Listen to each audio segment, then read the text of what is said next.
which they would like to measure. What is critically important for from USAID's perspective is the need to maintain a variety of diverse contract vehicles to address the numerous different needs and requirements to fill its diversified mission. For example, if USAID wants to support a particular development need in an area where relationships with the local population are critically important to success, I would think an assistant instrument may be the most appropriate use of that particular vehicle. Many of the excellent NGOs and PVOs that work in this arena and that are in this room have worked for years in countries that require local knowledge and trust of people so that they can be much more effective in their work and reach their results that they are trying to achieve. That same trust and that long-developed relationship has made it difficult for them to embrace the new counterinsurgency or COIN language being inserted in assistance instruments in Afghanistan and Pakistan. They argue with a high degree of concern and urgency that affiliation with the military can put their employees in danger and threaten their ability to work effectively with these groups in the future. But USAID has said they absolutely need civilian support to be successful, and as I have stated earlier, Secretary Gates has said he cannot win without this soft power supporting the war effort. For those of us working in both countries, the strategy in Afghanistan and Pakistan has been adjusted a number of times in the last year. I would argue in the last couple of weeks, and I have checked my emails this morning. If USAID is working in an environment where foreign policy is changing directions and the development community is being directed to change their technical focus to a different set of priorities to meet these directives, then I think I could effectively argue acquisition may be more appropriate vehicle. Again, what is critical is critically important from USAID's perspective is the need to maintain a variety of diverse contract vehicles to address the many different needs and requirements which they need to fulfill. USAID will not be as successful as it could be unless it effectively utilizes all the different tools available to support foreign policy development initiatives. One of the aid delivery mechanisms that has worked very well for USAID has been the indefinite quantity contract. They grew in popularity and importance as a mechanism that allowed USAID to move money fairly quickly at a time when funding levels were increasing drastically and the operating expense needed to fund the robust procurement offices was shrinking quickly. The same can be said for USAID's move to leader with associate mechanisms and grants under contracts. They were all done to move money quickly and move the responsibility away from the contracting officers that couldn't handle the workload. The advantage of having the IQC was contractors were pre-qualified during a full and open competition and then had to again compete for each individual task order. Contractors complained that once eliminated from a specific IQC, they were virtually out of that sector for 5 years, and it is one of the disadvantages of using IQCs. Small businesses complain that while they were recruited and put onto a consortium, that a lot of times they didn't realize the amount of work that they thought they would get. Congress has recently expressed some concerns with IQCs for many of the same reasons I've cited above. I think it is important to make sure Congress is informed about about IQCs and the potential benefits they can have for the agency. A fact-based look at the importance of IQCs as a delivery mechanism was made to me during the Iraq War when I was the head of contracts. The U.S. government had decided that they would not declare war until they got agreement at the United Nations.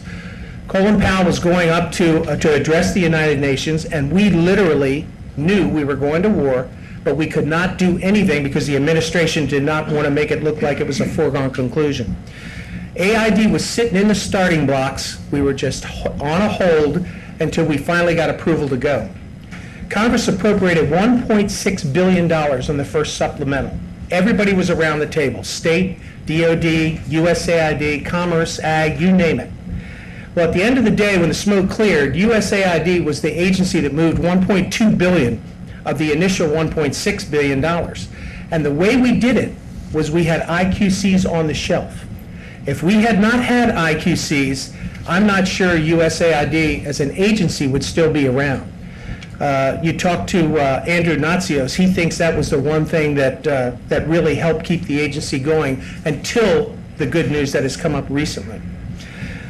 The new trend which we're hearing about is that is being considered is to move away from these large IQC mechanisms towards more traditional full and open competition, which is something that may eventually become a possibility as we start staffing up and getting the correct number of procurement personnel in the agency to make sure they can do their job.